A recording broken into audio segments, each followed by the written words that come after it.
for Runcorn today, Jack? Yeah, lots of options, isn't there to come on and change the game, but hopefully we won't need anyone to come on and change the game, and Runcorn can have a more comfortable time today. Yeah, well, we are playing a team that are above 9th, so we'll probably have a much better performance so today. It's going to be 8-0 or something like that. Yeah, we spoke about it on commentary, me and Jeff, on Monday, and we've spoken about it off air, about Runcorn's consistency against those lower table sides. Runcorn lining up in their familiar 4-3-3, but with a slight change of personnel today. 2 changes from Monday's defeat as they line up with Bailey in goal, a back 4 of Peter Wiley, Sam Wilson, Alex Jones and James Short, a midfield 3 of Jax Welsh, Joe Lynch and Anthony Kay, with a front 3 of Hooper, Malloy and Doyle. No Will Saxon for Runcorn today, just a slight hamstring injury forcing him onto the bench. Runcorn have got Barrett, Gums, O'Mani, Mosley and Saxon all on the bench. October time, but they are coming off the back of 4 straight wins, a really good run of... Oh, they got beat on Monday, sorry. they got their asses handed to them on Monday. Yeah. Ladies and gentlemen, welcome to the field. Your 2 teams, Kidsgrove Athletic and your Runcorn Linnets. Yeah, they were beaten 5-0 on Monday. Yeah, by the informed side in the league at the moment. Yeah, Leek, who have won every game since defeat here. Where they also got stuffed 5-0 that day as well. 5-0. But Leek have got a tough game today. They've got City of Liverpool at home. City of Liverpool, one of them pesky teams, aren't they? That they can be a bit of trouble for the big sides. They're also flirting around with the playoff spots themselves, and we'll be looking to get a result there. Yeah, they've also just made a very, very good signing in goalkeeper Jack Atkinson. They have. Who's a very good player. Attacking from left to right down towards the D&D recruitment end, as Kidsgrove attack up towards the cowshed end, which me and Jack have had word from the cowshed this morning that there is going to be some serious noise and some serious atmosphere created today. But it's taken down by Hooper now, right hand side of the penalty area, as he looks to take Harrison into the box. It's a right-footed cross and it's punched away by Harrison, but only as far as Jax Welsh inside the penalty area now. Welsh is tackled by the legend that is Anthony Maldinho. The good blow. Doyle now over for the first corner kick of the game, as it's going to be a right-footed in-swinger towards Kieran Harrison's goal. Runcorn have already put them under pressure once, as it's swung early towards the front post and it comes off the back of Malloy's head and out for a goal kick. Lewis Bergen, he looks for that long ball forward towards the run of Napa. Napa takes the ball down well and looks to drive into the penalty area. It's a good cross towards the middle of the box, but just bounces down towards Bailey Passant. No Josh Thorpe, is he still a Kidsgrove player? Is it wide towards Kieran Napa. Napa on his right foot, swings it in low. It's a poor one, it's cleared as far as Jimmy Garlick. His shot is blocked and back to Garlick again and over the crossbar for a Runcorn goal kick. But the first Kidsgrove chance of the day falls to the Garlick himself. Calling the ball back as Kay goes wide towards Hooper now. Hooper with a chance to face up Harrison. Good little bit of play from James Hooper as his right foot crosses in towards Doyle. Doyle's first touch, he's got a Malloy strike into the back of the net as he finds the bottom right hand corner. It just popped up in front of Ollie Malloy and his left footed finish nestles into the corner to make it Runcorn 1, Kidsgrove 0. Goal scorer for Runcorn Linnets, sponsored by Sleep Tight Beds. Number 9, Ollie Malloy. Comes into the box, brought down excellently by Doyle. Doyle brings the ball down, but he leaves it for Malloy to pick it up and just drill it into the bottom right hand side. Excellent. I'll tell you what, Sleep Tight Beds are getting the money's worth this year, aren't they? And for the first time in a while, Runcorn Linnets are the first goal scorers of the day. Get in. Towards Malvern, who's got Jax Welsh all over him. Good play from Welsh in the end to win it back as he looks for Malloy through. Malloy through, 1-on-1 now, edge of the penalty area. Ollie Malloy rolls it wide. That is a gilt-edged chance. I think Harrison's actually got a touch on it. The referee's given Runcorn a corner, and if he's got a touch on it, that's an outstanding save from Harrison. It is a brilliant save. Lynch does really well there, but Malvern wins it back. Of course he does. It's Anthony Malvern as he plays a lovely ball through towards Joe Woolley now into the penalty area. Looks to go around the keeper and he's shot crosses only across the 6-yard box, and looks like it's Sean O'Mani. but I don't know what. That'd be a crazy formation. Yeah, because Runcorn would then be playing a back four with 4 centre-backs. Yeah. Surely if that was going to happen, it would go to a back 3. Will that put Alex Jones maybe to left back? It's a bizarre one, isn't it? There's a bit of a nasty tackle from Joe Woolley there on Peter Wiley, and he's been left in a heap on the floor. The board is lit, and it does say 3 for 15. Which would be Sean. It was like, do you remember when we played City Liverpool and Freddie Potter scored against us, and that was on the tannoy like he scored for us. Ball bounces back towards Joe Lynch, edge of the penalty area, his shot is tipped over the bar by Kieran Harrison. It's a lovely save from the Kidsgrove keeper. I think he knew Tom was here because that was one for the cameras as he tipped it over the bar. It was a good save that from Kieran Harrison, Jack. It was, excellent save there. As the ball is now with Bergen, he looks in behind towards Jake Lovett. Edgerton stumbles a little bit, but managed to get something on it, but Lovett has it now left hand side of the Runcorn penalty area. He looks to cut back on his right foot. His shot is blocked easily by Edgerton, and then Wiley comes away with the loose ball and hooks it down the line towards Malloy. Harrison takes it down on his chest and fizzes it in towards the middle of the box, but Bailey Passant will come through a crowd of players and gather that really good goalkeeping from Bailey Passant. And there's the half-time whistle here at the Apex Taxi Stadium as Runcorn lead 1-0 thanks to that Ollie Malloy goal on 11 minutes. First half thoughts, Jack? I think Runcorn have had a good opening period to the game. First 15 or so minutes, Runcorn were the better of the two sides. I think the performances have just dropped towards the second half of the first half. Kidsgrove come into it a little bit more. I think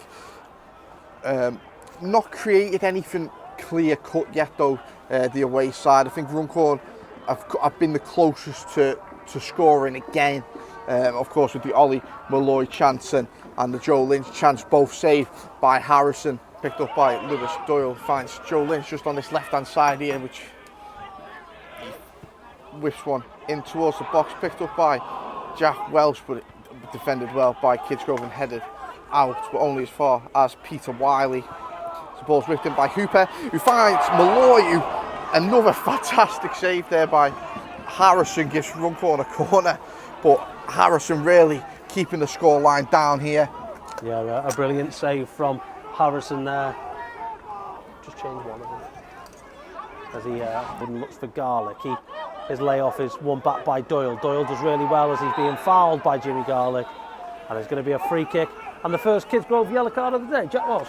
Yeah, Garlick going into the book.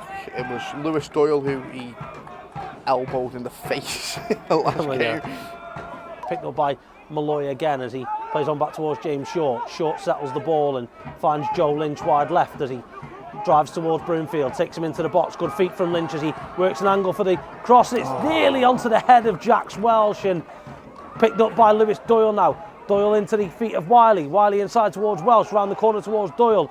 He turns and shoots and Harrison gathers that well. I actually thought it was Peter Wiley coming into the back post there. Well defended by Lewis Doyle as he looks to break away now, Doyle, and he then plays one square right towards Peter Wiley, who bursts down that right hand side. It's a 2-on-1 on that far side as Wiley looks to swing the ball in towards the middle. Malloy goes up, but his header is over the bar. It was a good chance for Runcorn there, Jack Walsh. Yeah, good ball in by Peter Wiley there. Ticket was ticket number just 6. Ollie Malloy couldn't keep his header down, and it's over.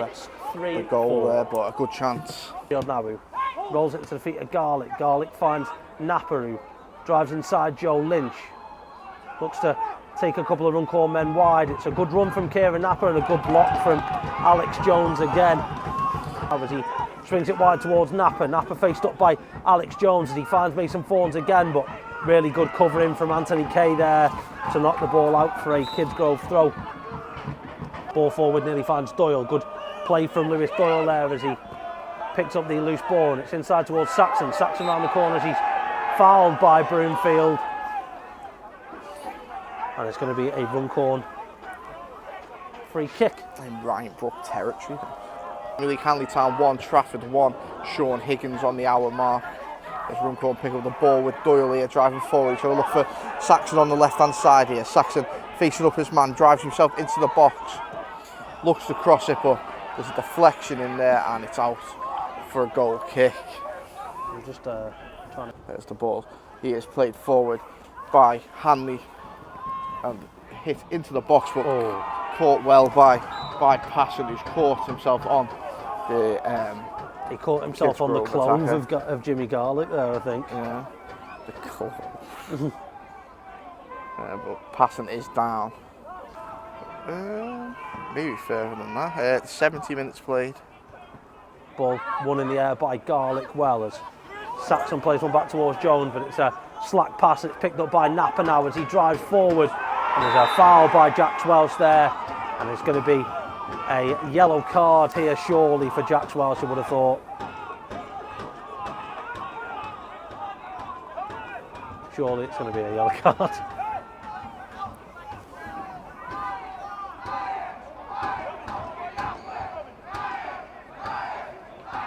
As a blue and white Union Jack comes out and falls off. Walsh set, he gets himself sorted. Thornton, Bergen over the top of it. Bergen steps up left-footed and it's gathered at the second attempt by Bailey Passon. The free kick from Bergen went goalkeeper's side. You don't see that very often. As Morley looks to swing it towards the back post, it's headed away well defensively by Ollie Malloy, then picked up by Will Saxon as he's bundled to the floor by Joe Woolley. Seems a perfect time for me to update you on the NPL scores then. And behind, it's cleared away by Wiley and picked up by Anthony Kay, but now with Jimmy Garlick as he swings one wide towards that far side, and Jordan Cole, it's a good cross and block in the end by Peter Wiley, and Hooper's then bundled to the ground. Again, the Kidsgrove player was just stronger than Hooper there. Yeah, that wasn't a foul. Although, when it goes in your favour, you feel a little bit less aggrieved, don't you? Yeah, Lewis Bergen, as he switches the play towards Kieran Napper. It's a good ball from Bergen to find Napper, right-hand side of the box. It's crossed in early and cleared away well by Sean O'Marney, and then Welsh is after it now with Fawns. That's a soft free kick again. Referee's given some really soft decisions today. And shouts of off coming from the Kidsgrove fans, which is a bit ambitious.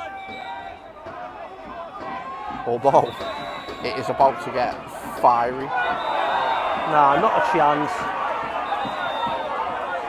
Lewis Bergen was crying for that to happen. Was absolutely crying for that to happen. He's run 70 yards and gone head to head with Jack Welsh for something that he wasn't even involved in. The referee would be stupid to do what he's about to do. He's run over, they've gone head to head, and then all of a sudden, Bergen's hit the floor. There was no movement from either person. They were both just head to head, and then Bergen hit the floor. It is. The referee would be very stupid to do the thing that he's going to do. Oh yeah, but Bergen has run at 70 yards to get involved in a tackle that wasn't even involving him, and then has hit the floor when both players were head to head. There was no movement from either player. It should be one of those where the referee walks over and goes, stop being so stupid, the both of you, and carry on playing, because there was no movement from either player. There was no forward push from ahead or anything like that.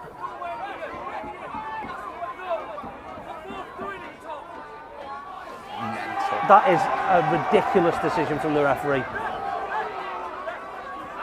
A ridiculous decision from the referee.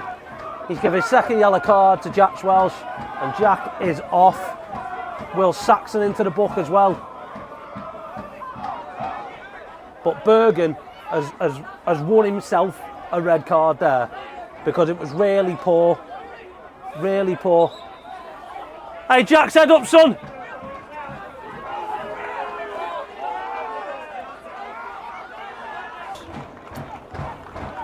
So Gums on for Hooper. I think that's the right choice. I think Gums gives you a little bit more pace and defensive stability. Yeah. Runcorn have just got to go back to the walls for the next 10 minutes now. The goal plus added as the ball is swung in by Morley, headed away at the back post by Sean O'Marney. Runcorn have just got to get out now as it drops to Mason Fawns. He finds Lewis Bergen now. Bergen cuts inside and he has to get it to the edge of the box towards Napper. Napper's shot is a poor one, and it's high over the Runcorn crossbar and out for a goal kick. So Welsh, but he's still done well there. And then Anthony Kay tries to foul him, and Joe Woolley's still on the run here. Joe Woolley, it's an excellent run, looks for Jordan Cole. And it's saved by Bailey Passon. What a run from Joe Woolley that was. I did not enjoy that passage of play, fam. I'll tell you that for free. And Anthony Kay is going to be the next one into the book after that cynical foul on Joe Woolley when he skipped past the tackle. But what a run from the former 1874 man. My heart, when he laid that ball off, my heart stopped. A corner kick, it's going to be swung in towards the middle by the Kidsgrove man, and Passant does really well to get something on it, but it's only as far as Mason Fawns, right hand side of the penalty area, swung in towards the back post, and good header away by Sean O'Mahony, but picked up by Malbon, and his shot is a poor, really poor one. Swung in towards Kieran Harrison at the back stick, it's put back in by Harrison, but it's over the bar. That was a goalkeeper's cross, that, from Kieran Harrison.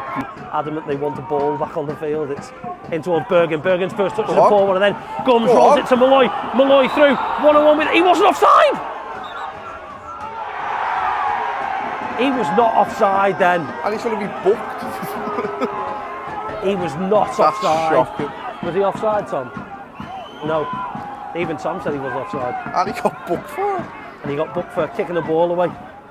Even though he was putting it in the back of the net because he was not offside. Harrison's ball is long, headed up into the air by O'Mahony, then headed away by Malloy. And there's the full-time whistle here at the Apex Taxi Stadium. And it's 3 points in the 2024 home opener for Runcorn Linnets. It was an excellent performance from the lads. As shotgun rings out around the Apex Taxi Stadium as Runcorn take all 3 points. Jack, we didn't give a man of the match. Anthony Kay was my man of the match. Anthony Kay, there's your man of the match of today. Number 4, Anthony Kay. Yeah, I thought he was just excellent in the midfield. I thought he was everywhere. His defensive duty is perfect. His balls forward perfect. I thought he had a really good game for the Linnets. So there's your man of the match. B. Cliff says, thanks for the commentary, fellas. Good luck for the rest of the season. Defo playoffs for you guys, I think. Not sure about us, but hopefully we can get a run together. Well, a good luck to Kidsgrove in their future. It was a really good performance from the Linnets. Really pleasing to watch from up high. Yeah, Runcorn have done really well, shown some real character to hold on to that win with 10 men, to bounce back from Monday's performance, which got on with a lot of criticism. Runcorn have come out today and they fought for 3 points, and they've got the 3 points. They literally fought for 3 points. Thank you very much for joining us here on Bucket High FM. We'll be back next Saturday as we travel down to Staffordshire to take on Newcastle Town. But once again, thank you very much. I've been Sam Phillips. And I'm Jack Walsh. And we'll speak to you again next week. See you.